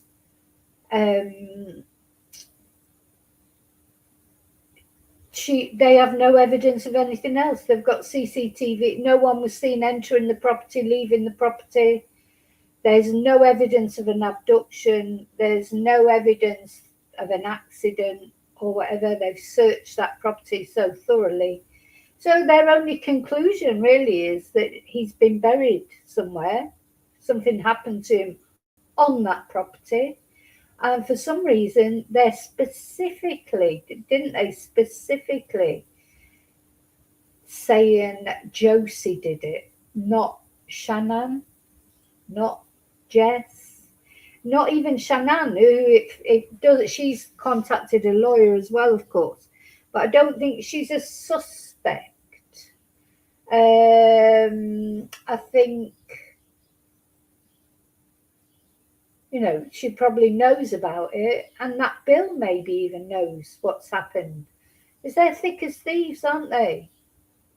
I think my main question would be, why has Josie done this interview now? And why is she trying to be down on the police who are looking for her grandson? No. William Tyrrell, it's like, isn't it, Kelly? Very like it. The boy in the Spider-Man pajamas. Thing is, these little people, they're so difficult to find. It's hard enough sometimes to find an adult body, but little tiny bodies, easy to hide, especially in a sprawling place like that. And then, you know, my other thought is, why would Josie do that? And then I have to think, well, because there was something toward him, whatever happened to him. You know, that's why she felt she had to bury him, because if it genuinely had been an accident, why would she have buried him? Or is she right and are the police wrong? Let me know what you think. Listen, thank you so much for being here with me while we went through that interview. Thank you for caring about Gus and giving me your opinions in chat, etc. You know, let's just hope and pray this mystery will be solved one day. I'd like to hope and pray that Gus is still alive. I hope he is. But it just doesn't feel like it, does it? So, and if the police don't think so, I think they've got reason for that. Anyway, thank you so much. Don't forget to leave your DNA on the like button, the subscribe button. Yeah, share the video, press your notifications. I'll see you really soon in the next video. And until then, thank you. May your God go with you. Bye.